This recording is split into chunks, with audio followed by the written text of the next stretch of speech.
এক ইহুদি যেভাবে নারীতে পরিণত হয়ে গিয়েছিল এবং তার গর্ভ থেকে জন্ম নিয়েছিল 11টি সন্তান। একদা বড় পীর আব্দুল কাদের জিলানী রহমাতুল্লাহি আলাই একটা মজলিসে বসে বয়ান করছিলেন। তখন তার বক্তব্য সবাই খুব মনোযোগ সহকারে শুনছিলেন। সেদিন বড় পীর পবিত্র কুরআন শরীফ থেকে মিরাজের ঘটনা বয়ান করছিলেন। বড় পীরের বয়ান শুনতে শুনতে সবাই যেন এক অন্য জগতে হারিয়ে গিয়েছিল।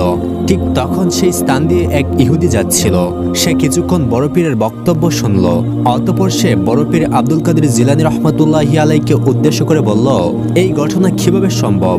একজন মানুষ 7 আসমানের উপরে চলে গিয়েছে, আবার সেখান থেকে নামাজের নির্দেশনা নিয়ে এসেছে। তাও আবার সেই নামাজ 50 ওয়াক্ত ছিল। সেই 50 ওয়াক্ত নামাজকে 5 ওয়াক্তে নামিয়ে নিয়ে এসেছে। তিনি আবার সমস্ত নবীদের সঙ্গে মোলাকাত করেছেন। আপনি আরো বলেছেন যে মেরাজে আপনার নবী আল্লাহ তাআলার সঙ্গে কথা বলেছেন। আমি এই সমস্ত ঘটনা বিশ্বাস করি না। তখন বড় পীর তার বয়ান থামিয়ে ইহুদিকে জিজ্ঞাসা করলেন, হে ভাই, আপনি কেন এই ঘটনা বিশ্বাস করছেন না? এই ঘটনাটি কোথায় বানোয়াট এবং মিথ্যা বলে মনে হচ্ছে আপনার? এই ঘটনাটি পবিত্র কুরআন শরীফে বর্ণনা করা হয়েছে। এবার সেই ইহুদি বলল, একজন ব্যক্তি আসমানে গেল, তারপর সে ফিরে এলো, এমনটা কখনোই হতে পারে না। এই ঘটনা আমি কোনোভাবেই বিশ্বাস করতে পারি না। তখন বড় পীর আব্দুল কাদের জিলানী রহমাতুল্লাহি আলাই একটু মুচকি হাসলেন এবং ইহুদিকে বললেন, আচ্ছা ভাই, ঠিক আছে, আপনি বসুন, আমি আপনাকে পুরো ঘটনা আবারও বয়ান করে শোনাচ্ছি। জবাবে ইহুদি ব্যক্তিটি বলল, না, তার আর কোনো প্রয়োজন নেই। আমি আপনার ব্যাপারে অনেক শুনেছি। আপনি একজন জাদুকর।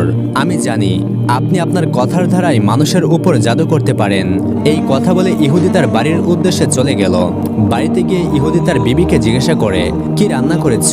ইহুদির বিবি উত্তর দেয়, তোমার পছন্দের খাবারই রান্না করেছি। তখন তার বিবি তার জন্য খাবার প্রস্তুত করছিল। ইহুদি তখন বলল, আচ্ছা, এখন রাখো, আমি গোসল করে আসছি। সেই ইহুদির ঘরের কাছেই একটি নদী ছিল। সে তার বিবিকে বলল, তুমি খাবার প্রস্তুত রাখো, আমি এখনই নদী থেকে গোসল করে আসছি। তখন ইহুদির বিবি বলল, তুমি না মাত্রই বলেছো যে তোমার প্রচন্ড ক্ষুধা লেগেছে? তখন ইহুদি বলল, হ্যাঁ বলেছি, কিন্তু আমার মনে হচ্ছে আমার গোসল করা দরকার। তুমি খাবার প্রস্তুত করতে থাকো, আমি যাব আর আসব। এই বলে ইহুদি ঘর থেকে বের হলো। তার উদ্দেশ্য ছিল নদীতে ডুব দিয়েই চলে আসবে। অতঃপর সে হাঁটতে হাঁটতে নদীর পাড়ে গেল। অতঃপর সে নদীতে নেমে ডুব দেওয়ার পর সে দেখল যে তার আশেপাশের সমস্ত পরিবেশ বদলে গিয়েছে। সব থেকে অবাক করা ব্যাপার হলো এই যে সে নিজে এখন আর পুরুষ নেই, সে একজন নারীতে রূপান্তরিত হয়ে গিয়েছে। এবং সেই ইহুদি আরও দেখতে পেল যে যখন সে গোসল করতে নেমেছিল তখন তার আশেপাশে কেউ ছিল না, কিন্তু এখন নদীর পাশে কয়েকজন নারী কাপড় ধুচ্ছে। সে অবাক হয়ে দেখল যে সে তো পুরুষ ছিল, কিন্তু সে এখন পরিপূর্ণ যুবতী নারী। ইহুদি ব্যক্তির কিছুতেই বিশ্বাস হচ্ছিল না। তার কাছে বিষয়টা একদমই স্বপ্নের মতো মনে হচ্ছিল। সে অবাক হয়ে ভাবতে লাগলো, আমি স্বপ্ন দেখছি না তো? তখন নদীর পাড়ে থাকা নারীরা বলতে লাগলো, কে তুমি? তুমি এখানে কি করছো? এর পূর্বে তো আমরা তোমাকে এখানে কোনোদিন দেখিনি। জবাবে সেই ইহুদি যে পুরুষ থেকে নারীতে রূপান্তরিত হয়েছে সে বলল, আমাকে মাফ করো, আমি নিজেও জানি না আমি এখানে কিভাবে এসেছি। তোমরা কেউ আমাকে একটা কাপড় দাও যাতে আমি আমার লজ্জাস্থান ঢাকতে পারি। তার কথা শুনে নদীর পাড়ে বসে থাকা একজন নারী তাকে কাপড় দান করলো। সে কাপড় পরে ইহুদি নদী থেকে উঠে আসলো, কিন্তু সে জানতো না এটি কোন এলাকা। আশেপাশের কিছুই সে চিনত না, আর ইতিপূর্বে সে এখানে কখনোই আসেনি। এরপর সে কোনো রকমের রাস্তা ধরে শহরের দিকে এগোতে থাকে। পথে সেই ইহুদির সঙ্গে একজন পুরুষের দেখা হয়, আর সেই পুরুষ তাকে অনুসরণ করছিল, কারণ এই ইহুদি একজন খুবই সুন্দরী নারীতে রূপান্তরিত হয়েছিল। এরপর তার পেছনে আসতে থাকা পুরুষটি ইহুদিকে জিজ্ঞাসা করলো, তোমাকে অপরিচিত লাগছে। এর পূর্বে তো এই এলাকায় তোমাকে আমি কখনোই দেখিনি। তাছাড়া তোমাকে খুব পেরেশান মনে হচ্ছে। আচ্ছা, ঠিক আছে, চলো তোমাকে আমার ঘরে নিয়ে যাই।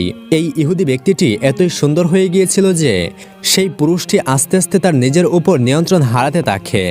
এরপর সেই পুরুষটি ইহুদিকে উদ্দেশ্য করে বলে, দেখো, আমি বিবাহিত নই, আর তোমাকে দেখার পর আমার নিয়ত ধীরে ধীরে খারাপ হয়ে যাচ্ছে। কিন্তু আমি চাই না খারাপ কিছু একটা ঘটে যাক। আমি তোমাকে বিয়ে করতে চাই। তুমি কি আমাকে বিয়ে করবে? ইজ্জত বাঁচাতে সেই ইহুদি বলল, ঠিক আছে, আমি তোমাকে বিয়ে করতে রাজি আছি। সে মনে মনে এটিও চিন্তা করলো যে এখন আমাকে এই জীবন মেনে নিতেই হবে। এরপর এক পর্যায়ে তাদের বিবাহ সম্পন্ন হলো। বিয়ের পর ইহুদির স্বামী সারাদিন মাঠে কাজ করত, আর সেই ইহুদি নারীতে রূপান্তরিত হওয়ায় সে ঘরের কাজ করত। এভাবেই কেটে গেল প্রায় অনেক বছর। সেই ইহুদির বেশ কয়েকটি সন্তান হয় এবং সবগুলি ছিল পুত্র সন্তান। এভাবেই সেই ইহুদি তার জীবনকে মেনে নেয়। এরপরেও সে মাঝে মাঝে ভাবত সেই নদীর পাড়ে গেলেই হয়তো এই রহস্যের কোনো না কোনো এক সমাধান পাওয়া যাবে। সেদিন তার সঙ্গে আসলে কি ঘটেছিল? ইহুদির স্বামী তাকে অনেক ভালোবাসত। একদিন তার স্বামীর ইন্তেকাল হয়। এখন তার জীবনে শুধুই তার সন্তানরা থেকে যায়। একদিন ইহুদি তার বড় পুত্রকে বলে, আমি নদী থেকে গোসল করে আসছি, তুমি ততক্ষণ তোমার বাকি ভাইদের খেয়াল রাখবে। তার বড় পুত্র বলল, ঠিক আছে আম্মি যান, আপনি যান, আপনি গোসল করে আসুন, আমি বাকিদের খেয়াল রাখব। এরপর সে সেই নদীতে যায় এবং নদীতে ডুব দেয়। সে নদী থেকে যখন ডুব দিয়ে উঠে তখন সে পুনরায় অবাক হয়ে দেখে যে সে পূর্বের মতোই পুনরায় পুরুষ মানুষে রূপান্তরিত হয়ে গিয়েছে। তখন ঠিক পূর্বের কাপড়ই তার শরীরে ছিল। যখন সে নিজেকে পূর্বের ইহুদি হিসেবে আবিষ্কার করে সে খুবই পেরেশান হয়ে ওঠে এবং মনে মনে ভাবতে থাকে, এসব কি হচ্ছে আমার সাথে?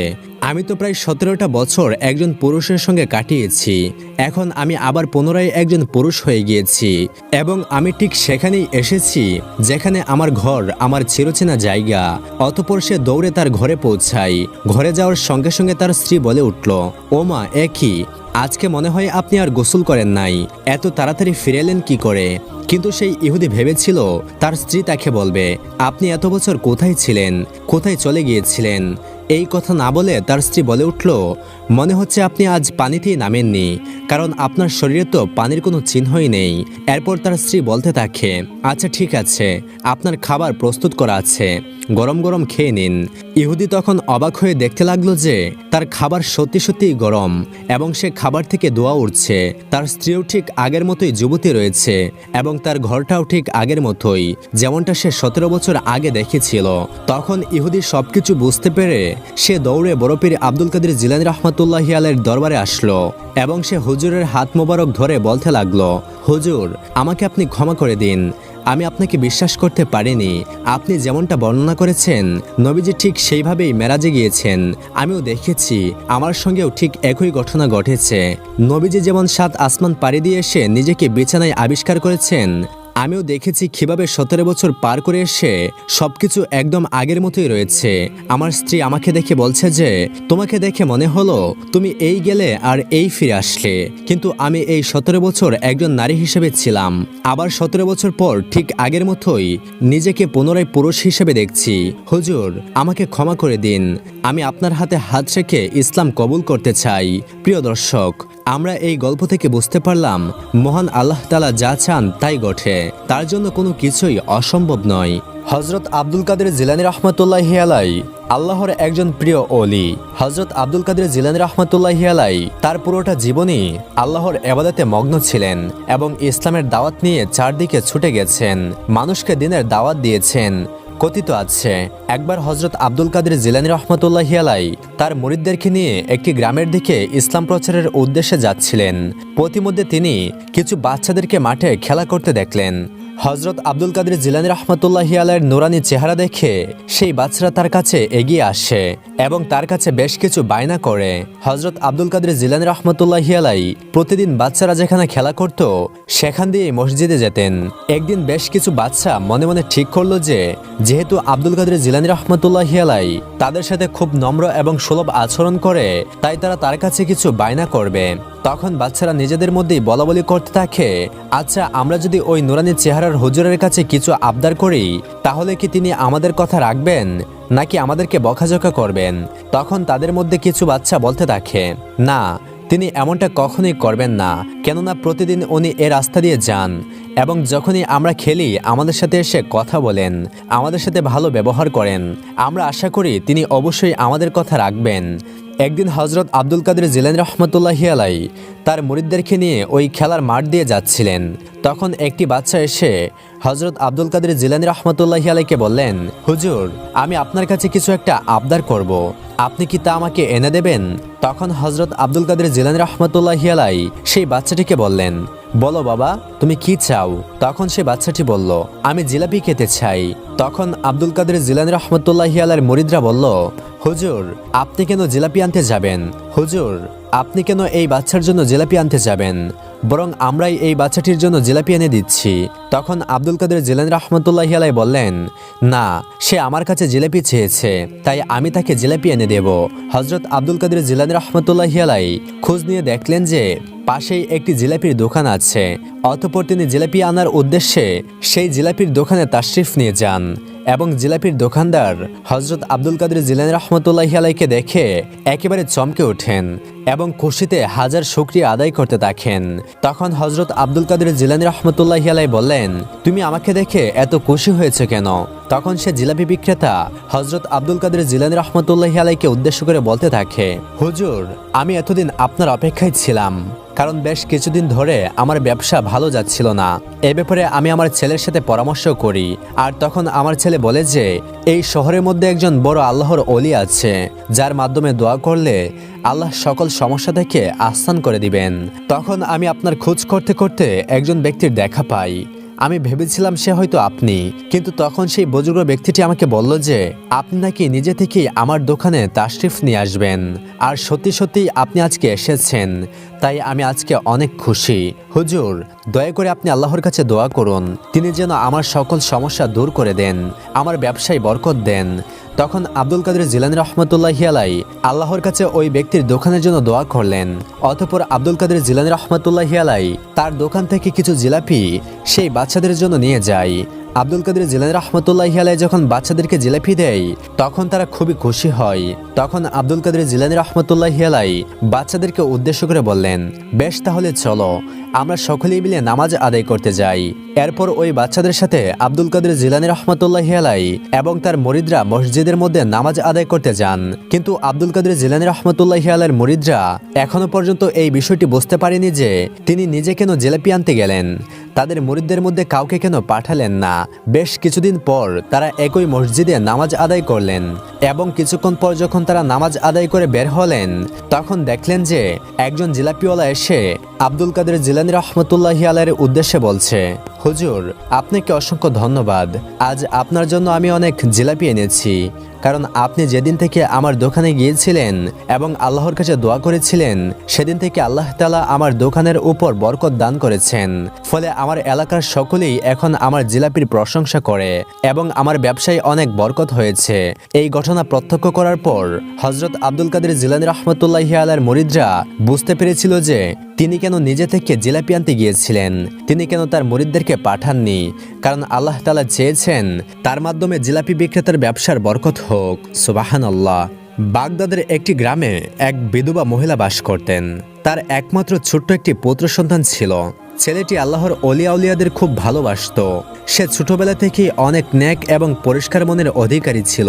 সে সময় বাগদাদে অনেক ওলিয়া উলিয়ারা থাকতেন। সকলেই তাদের সন্তানদের ইসলাম শিক্ষার জন্য পীরদের কাছে পাঠাতো, কিন্তু ওই বিধবা মহিলার ছেলেটির পীরদের প্রতি ছিল অগাধ ভালোবাসা। তিনি বুঝতে পারছিলেন যে তার ছেলে অন্য সাধারণ বাচ্চাদের থেকে অনেক আলাদা। সে আল্লাহ তাআলার প্রিয় বান্দাদের ভক্ত, অর্থাৎ আল্লাহর পীর, মাওলানা, মুফতি, ওলিয়া উলিয়াদের অনেক বড় ভক্ত। ধীরে ধীরে ছেলেটি কিছুটা বড় হলো। একদিন তার মা ভাবলেন সকলের মতোই সেও তার ছেলেকে ইসলাম শিক্ষার জন্য কোনো পীরের কাছে পাঠাবেন, কিন্তু তিনি বুঝতে পারছিলেন না এত এত মুফতি মাওলানাদের ভিড়ে তিনি কার কাছে ছেলেকে ইলম শিক্ষার জন্য দিবেন। হঠাৎ একদিন সে ছেলেটি তার মাকে বলল, আম্মা জান, আমাকে বড় পীর আব্দুল কাদের জিলানী রহমতুল্লাহি আলাইহির কাছে দিয়ে আসুন। আমি তার কাছেই ইসলামিক শিক্ষায় দীক্ষিত হতে চাই, তার কাছেই আমি কোরআন শিখতে চাই, ইসলাম সম্বন্ধে জানতে চাই। তখন ছেলেটির মা অনেক চিন্তায় পড়ে গেল।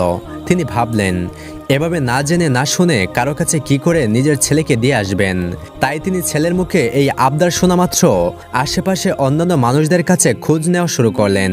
তিনি যখন আশেপাশের মানুষদের কাছে জিজ্ঞাসা করলেন যারা তাদের ছেলে মেয়েদেরকে ইসলাম শিক্ষার জন্য বড় পীর আব্দুল কাদের জিলানী রহমতুল্লাহি আলাইহির কাছে দিয়েছিলেন, তারা সকলেই বড় পীর আব্দুল কাদের জিলানী রহমতুল্লাহি আলাইহির প্রশংসা করলেন এবং সকলেই বললেন তিনি অনেক ভালো তালিম দেন, তার কাছ থেকে শিক্ষা নিয়ে অনেকেই অনেক বড় বড় পীর মাওলানা হয়েছেন।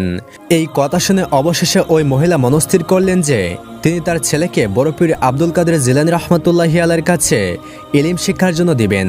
পরদিন তিনি তার ছেলেকে নিয়ে বড় পীর আব্দুল কাদের জিলানী রহমতুল্লাহি আলাইহির দরবারে গিয়ে হাজির হলেন। তিনি বড় পীর আব্দুল কাদের জিলানী রহমতুল্লাহি আলাইহির দরবারে এসে দেখলেন যে বড় পীরের দরবারে অনেক ভিড়। কেউ এসেছে তাদের সমস্যার সমাধান চাইতে, কেউ এসেছে তাদের সন্তানকে পীরের মাদ্রাসায় ভর্তি করতে, কেউ বা এসেছে তাদের ব্যক্তিগত কোনো সমস্যার সমাধান করতে। একে একে যখন সবার কাজ শেষ হলো তখন ওই মহিলার ডাক আসলো। যখন বড় পীর ওই মহিলাকে ডাকলেন তখন ওই মহিলা বড় পীরের সামনে গিয়ে তাকে সালাম দিলেন এবং বলতে লাগলেন, হুজুর, আমার ছেলে আপনার ভীষণ ভক্ত। আমি বেশ কিছুদিন ধরেই চিন্তা করছিলাম যে আমার ছেলেকে কার মক্তবে দিব। তখন আমার ছেলে আমার কাছে এসে আপনার কথা বলল। সে নাকি আপনার মক্তব ছাড়া অন্য কোনো মক্তবে পড়বেই না। তাই আমার ছেলেটাকে আপনার কাছে দিতে আসলাম। তাকে আপনি আপনার শিক্ষায় দীক্ষিত করে তুলুন। বড় পীর গাউসুল আজম আব্দুল কাদের জিলানী রহমতুল্লাহি আলাইহি বললেন, ঠিক আছে, আপনি তাকে রেখে যান। কয়েক মাস পর আসবেন তার সাথে দেখা করতে। বড় পীরের এই আশ্বাস পেয়ে মহিলাটি নিশ্চিন্ত হলেন। তিনি তার ছেলেকে ওইখানে রেখে বাড়ি চলে গেলেন। কিন্তু বাড়িতে ফিরেও তিনি নিশ্চিন্তে থাকতে পারলেন না। মায়ের মন বলে কথা, তিনি সর্বক্ষণই দুশ্চিন্তায় থাকতেন। তার ছেলে কি খাচ্ছে, কি করছে, তাকে সেখানে কেউ প্রহার করছে কিনা, তার সাথে কেউ বাজে আচরণ করছে কিনা, এসব চিন্তায় তিনি সবসময় মগ্ন থাকতেন। তিনি তার আশেপাশের প্রতিবেশীদের কাছে প্রশ্ন করতেন, আচ্ছা সেখানে কেমন খাবার দেয়, সেখানে কি বাচ্চাদের প্রহার করা হয়? তখন তারা সকলেই বলতো, না, সেখানে কোনো বাচ্চাকে প্রহার করা তো দূর, কারোর সাথে কটুকথা পর্যন্ত বলা হয় না। তাছাড়া বড় পীর আব্দুল কাদের জিলানী রহমতুল্লাহি আলাইহির মন অনেক বড়। তিনি কখনো কারোর সাথে খারাপ ব্যবহার করেন না। আর বাচ্চারা তো তার ভীষণ প্রিয়। আপনি চিন্তা করবেন না, আপনার ছেলে সেখানে অনেক ভালো আছে। এভাবে কেটে গেল কয়েক মাস। তারপর ওই মহিলা তার ছেলেকে ছাড়া আর থাকতে না পেরে চলে গেল বড় পীর আব্দুল কাদের জিলানী রহমতুল্লাহি আলাইহির দরবারে। তিনি ভেবেছিলেন তার ছেলে হয়তো অনেক ভালো আছে, অনেক সুস্থ আছে। কিন্তু তিনি বড় পীরের দরবারে পৌঁছে যা দেখলেন তা দেখার জন্য তিনি মোটেও প্রস্তুত ছিলেন না। তিনি সেখানে গিয়ে দেখলেন তার ছেলে শুকিয়ে কঙ্কাল হয়ে গেছে, তার বুকের হাড্ডি বের হয়ে গেছে, তার চোখ মুখ শুকিয়ে কাঠ হয়ে গেছে। তিনি তার ছেলেকে দেখে আর চোখের পানি ধরে রাখতে পারলেন না। মাকে দেখা মাত্র ছেলে সবকিছু ফেলে দৌড়ে মাকে এসে জড়িয়ে ধরল, মাকে সালাম দিল এবং জিজ্ঞাসা করলো, কেমন আছো তুমি মা? তখন তিনি বললেন, আমি ভালো আছি বাবা, কিন্তু তোর একই অবস্থা। ছেলেটি ছোট মানুষ, সে তার মায়ের এ কথা বুঝতে পারল না। এভাবে বেশ কিছুক্ষণ মা ছেলের কথাবার্তা চলল। তারপর তার মা তাকে জিজ্ঞাসা করলো, তোকে এখানে কি পড়ায় বাবা? তারপর সে তার মাকে বড় একটি কোরআন শরীফ দেখিয়ে বলল, প্রতিদিন সে কত পারা কোরআন পড়ে। তখন তার মা বলল, বাবা, তোকে এখানে প্রতিদিন এত পারা পড়াই? ছেলেটি সরল মনে বলল, হ্যাঁ মা, এখানেও পড়ি। আবার রাত হয়ে গেলে প্রতিদিন জঙ্গলে চলে যাই। জঙ্গলে গিয়েও সারা রাত সালাত আদায় করি এবং কোরআন পড়ি। মায়ের মন বলে কথা। ছেলের এত কষ্টের কথা শুনে মায়ের মন কেঁদে উঠল। অতঃপর এভাবে কিছুক্ষণ কথা বলার পর ধীরে ধীরে রাত হয়ে গেল। ছোট ছেলেটি তার মাকে বলল, মা, এবার আমার জঙ্গলে যাওয়ার সময় হয়ে গিয়েছে। আমি জঙ্গলে যাচ্ছি, সারা রাত আল্লাহর ইবাদত এবং কোরআন তেলাওয়াত করব। তুমি সকাল হলে চলে যেও। এবারে আর এক মুহূর্ত দেরি না করে সে জঙ্গলের উদ্দেশ্যে যাত্রা করলো। ছেলেটি সকালবেলা যখন ফিরে আসলো তখন তার মা তাকে জিজ্ঞাসা করলো, বাবা, এখানে তোমাকে কি খেতে দেই? তুমি এই কয়দিনে কত শুকিয়ে গেছো, তুমি কি ঠিকমতো খাও না? তখন ছোট ছেলেটি সরল মনে বলল, এখানে আমাকে জবের রুটি খেতে দেয়। কোনোদিন শুধু রুটি খাই, আবার কোনোদিন লবণের পানি দিয়ে খেতে হয়। এমন সময় সব বাচ্চাদের খাবার ডাক পড়ল। ওই বিধবা মহিলা দেখল যে তার ছেলে শুকনো দুইটা রুটি লবণের পানিতে ভিজিয়ে খাচ্ছে। এই দৃশ্য দেখে মায়ের বুক ফেটে কান্না বের হয়ে এলো। মায়ের ভালোবাসা অনেক সময় তাদের স্বার্থপর করে তোলে। ওই মহিলাও তার ব্যতিক্রম করলেন না। তিনি চিৎকার করে বললেন, কোথায় তোমাদের বড় পীর গাউসুল আজম? আমি তার সাথে দেখা করতে চাই। তখন কাজের লোকেরা বলল, তিনি তো এখন আহার গ্রহণ করছেন, আপনি বরং পরে আসুন। তখন ওই মহিলা বলল, আচ্ছা, তিনি তাহলে খাবার খাচ্ছেন? আমিও তো গিয়ে দেখতে চাই যে তিনি কি খাবার খাচ্ছেন। অতঃপর ওই মহিলা কোনো বাধা না মেনে সকলকে ধাক্কা দিয়ে বড় পীরের রুমে চলে গেলেন। বড় পীরের কক্ষে গিয়ে তিনি দেখলেন যে বড় পীর মুরগির মাংস খাচ্ছে। এই দৃশ্য দেখে ওই মহিলা আরও রেগে গেলেন এবং তিনি মনে মনে ভাবলেন, ছোট ছোট বাচ্চাদেরকে লবণ আর শুকনো রুটি খাইয়ে তিনি নিজে এখানে মুরগির মাংস খাচ্ছে। তখন তিনি তার মনের সকল অভিযোগ বড় পীরের কাছে তুলে ধরলেন। তিনি বললেন, হুজুর, আমি সকলের পরামর্শে আমার ছেলেকে আপনার কাছে দিয়ে গিয়েছিলাম। ভেবেছিলাম সে এখানে অনেক ভালো থাকবে, অনেক সুস্থ থাকবে, কিন্তু একই হাল হলো আমার ছেলের। তার মুখের দিকে তাকানো যাচ্ছে না। আর কি এত পরাণ যে তাকে জঙ্গলে গিয়ে রাতের বেলাও পড়তে হয়? কি এমন দোষ করেছে সে যে তাকে এত কষ্ট দিচ্ছেন? আপনি তো রীতিমতো বাচ্চাদের নির্যাতন করছেন। ছেলের ভালোবাসায় তিনি এতটাই অন্ধ হয়ে গিয়েছিলেন যে তিনি ভুলে গিয়েছিলেন তিনি কার সামনে দাঁড়িয়ে কথা বলছেন। হয়তোবা বড় পীরের জায়গায় অন্য কেউ থাকলে তখনই ওই মহিলাকে বের করে দিতেন, কিন্তু বড় পীর আব্দুল কাদের জিলানী রহমতুল্লাহি আলাই ঠান্ডা মাথায় মহিলাকে জবাব দিলেন, হে পুত্রের ভালোবাসায় ব্যতীত মা, আপনি কি আত্মত্যাগের অর্থ বুঝেন? এখানে বাচ্চাদেরকে আত্মত্যাগ শেখানো হয়। দুনিয়াবি সকল মায়া ত্যাগ করে কিভাবে রবের ভালোবাসায় নিজেকে উৎসর্গ করে দিতে হয় সেই শিক্ষাই শিশুদেরকে আমার বক্তব্যে দেওয়া হয়। দুনিয়াবি সকল আশা ও আকাঙ্ক্ষা থেকে তাদের নফসকে আলাদা করিয়ে দিয়ে তাদের মনে শুধু আল্লাহর প্রেম জাগিয়ে তোলা হয়। জঙ্গলে গিয়ে কোরআন তেলাওয়াত করে সালাত আদায় করে আল্লাহ তাআলার জিকিরে নিজেকে মগ্ন রেখে আর এভাবেই সে কষ্ট পেতে পেতে একদিন দরিদ্রদের ক্ষুধার জ্বালা বুঝবে, সত্যিকারে মুসলিম হয়ে উঠবে, খাঁটি মাওলানা হয়ে উঠবে, ঠিক যেমন স্বর্ণ আগুনে পুড়ে পুড়ে খাঁটি হয়ে ওঠে। আল্লাহ তাআলা বলেছেন, আর যে আমার রহমত তালাশ করবে অবশ্যই আমি তাকে সঠিক পথ দেখাবো। নিঃসন্দেহে আল্লাহ সুবহানাহু ওয়া তাআলা তার নেক বান্দাদের সাথে রয়েছেন। যে প্রক্রিয়ার মাধ্যমে আপনার ছেলে যাচ্ছে বাকি সব বাচ্চারাও সে একই প্রক্রিয়ার মাধ্যমে এখানে শিক্ষা পেয়ে থাকে। এর মাধ্যমে তারা রবের আরো কাছে চলে যাবে। তখন ওই মহিলা বলে উঠল, সবই বুঝলাম হুজুর, কিন্তু এটা কোন ধরনের ইনসাফ যে ছোট ছোট বাচ্চাগুলো শুকনো রুটি খাবে লবণ পানি দিয়ে, আর আপনি এখানে বসে মুরগির মাংস খাবেন।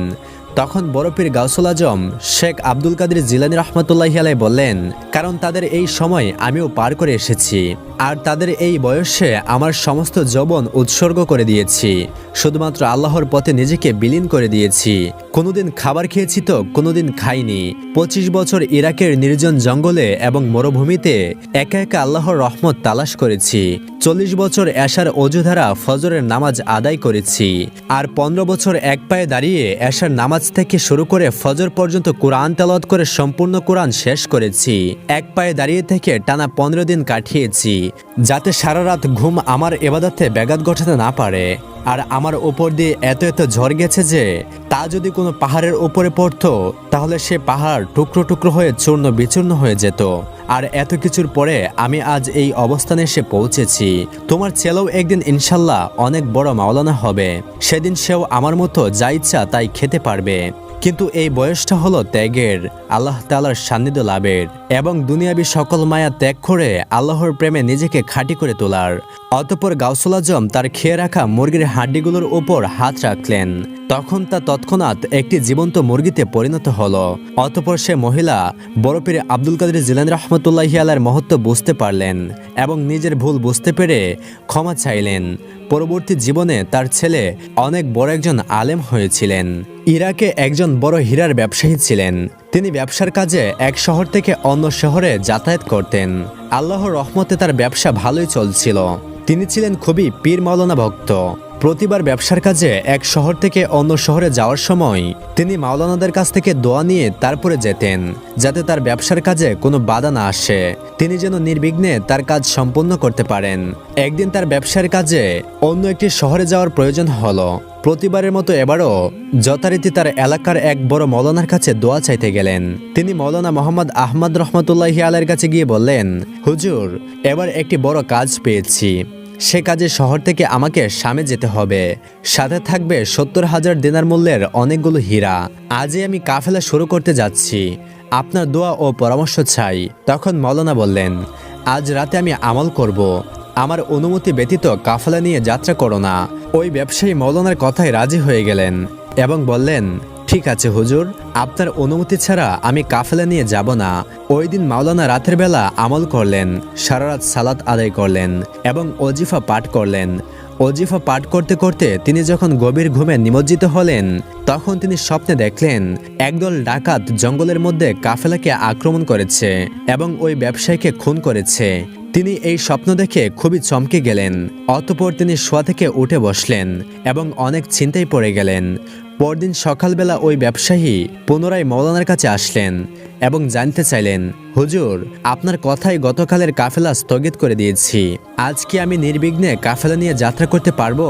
তখন মৌলানা সাহেব বললেন, না, আজকে না এবং কালকেও না, এমনকি এবছর কাফেলা নিয়ে তুমি কোনো শহরে যাত্রা করতে পারবে না। যদি তুমি কোনো শহরে যাত্রা করো তবে তোমার মালামাল লুট হয়ে যাবে এবং তুমি খুন হবে। এই কথা শুনে ব্যবসায়ী অবাক হয়ে উঠল এবং মৌলানা সাহেবকে বলল, হুজুর, আমার পরিবারের ভরণ পোষণের দায়িত্ব একমাত্র আমার। বাড়িতে আমার স্ত্রী সন্তান রয়েছে, তারা ব্যবসা না করলে কি খেয়ে থাকবে? হুজুর, আমি যদি অন্য শহরে গিয়ে হীরা বিক্রি না করতে পারি তাহলে সংসার চালাবো কি করে? তখন মৌলানা বললেন, সবার আগে প্রাণ বাঁচানো ফরজ কাজ। বেঁচে থাকলে জীবনে অনেক টাকা ইনকাম করতে পারবে। আপাতত যে কোনো সফর বন্ধ রাখো এবং শহরের ভেতরে ব্যবসা চালিয়ে যাও। আল্লাহ তোমার মঙ্গল করুক। এরপর লোকটি দুঃখ ভারাক্রান্ত মন নিয়ে বাড়ি ফিরে গেলেন। বাসায় যাওয়ার পর তার স্ত্রী তাকে মন খারাপের কারণ জিজ্ঞাসা করলেন। তিনি সব কথা তার স্ত্রীকে খুলে বললেন। সবকিছু শুনে তার স্ত্রী তাকে সান্ত্বনা দিলেন এবং পরবর্তী বছর অনেক ভালো ব্যবসা করতে পারবেন বলে আশ্বস্ত করলেন। তিনি এও বললেন যে তিনি এই এক বছর সংসারে মজুদ রাখা খাদ্যশস্য এবং জমা রাখা টাকা দিয়ে চালাবেন। স্ত্রীর দেওয়া সান্ত্বনায় তিনি কিছুটা আশ্বস্ত হলেও মাথা থেকে চিন্তা সরাতে পারলেন না।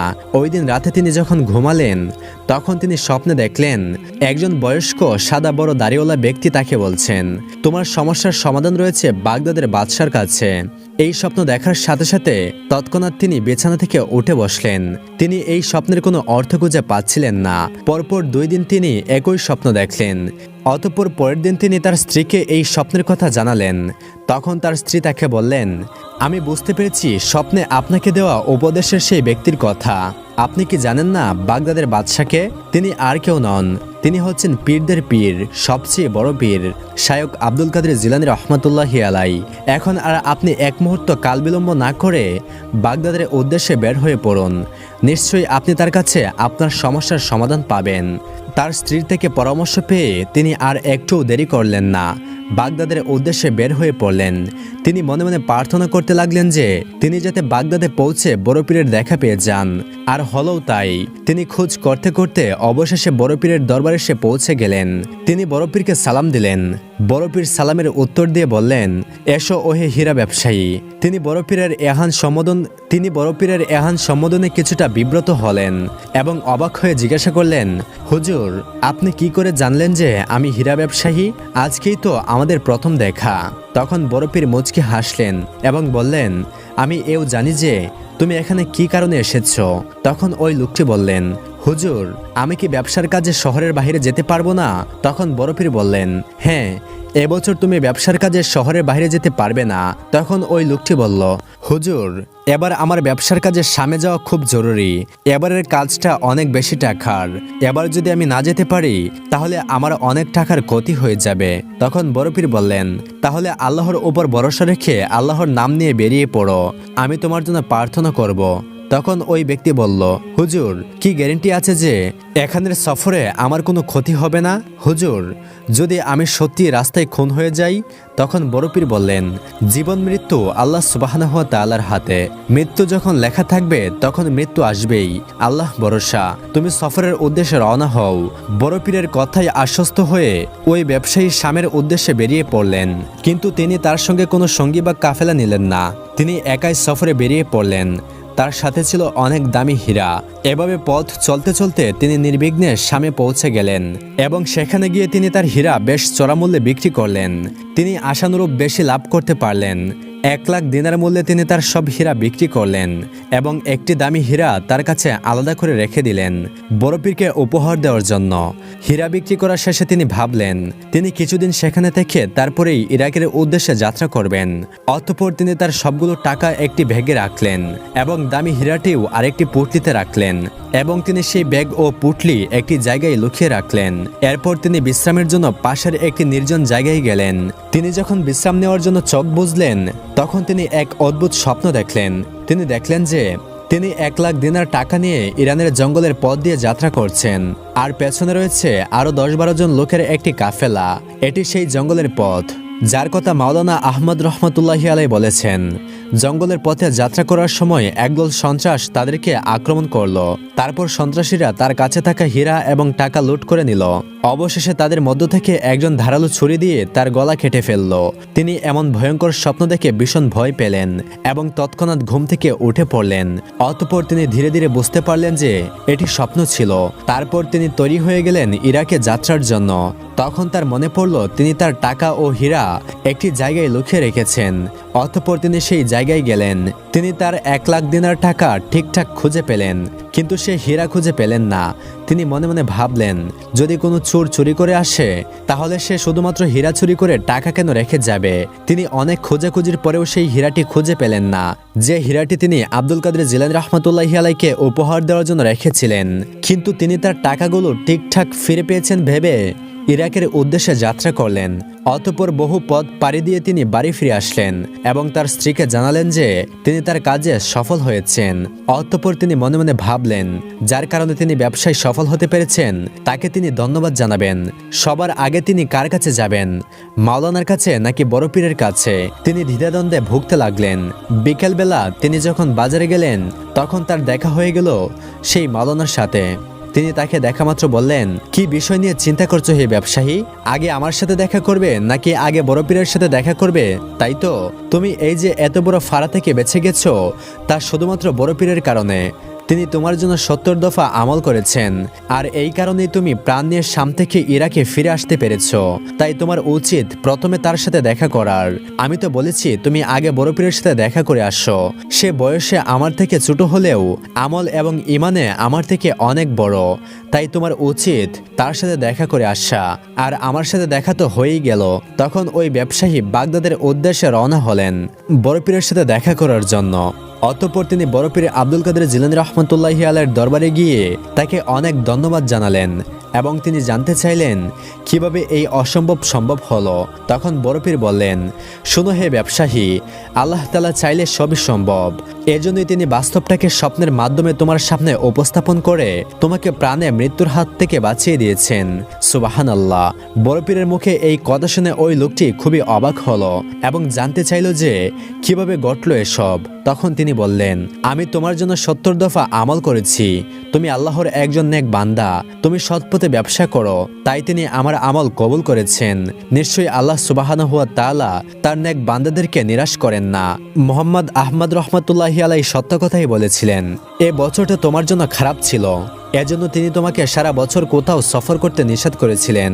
এটি একরকম অসম্ভব ছিল তোমার প্রাণে বেঁচে ফেরা, কিন্তু আল্লাহ তাআলা চাইলে সবই সম্ভব। যা কিছু তোমার সাথে বাস্তবে হওয়ার কথা ছিল সে সবকিছু আল্লাহ সুবহানাহু ওয়া তাআলা তোমাকে স্বপ্নে দেখিয়ে দিলেন এবং তোমাকে কিছুক্ষণের জন্য ঘুম পাড়িয়ে দিলেন। আর তোমার প্রাণের সদকা হিসেবে তোমার একটি হীরা হারিয়ে গিয়েছে, যা তুমি আমাকে উপহার দেওয়ার জন্য নিয়ে আসছিলে। তখন ওই ব্যবসায়ী বড় পীরের প্রতি অনেক কৃতজ্ঞতা প্রকাশ করলেন এবং পরবর্তীকালে তিনি বড় পীর আব্দুল কাদের জিলানী রহমতুল্লাহি আলাইহির একজন অনেক বড় ভক্ত এবং যোগ্য মুরিদে পরিণত হয়েছিলেন। সুবহানাল্লাহ।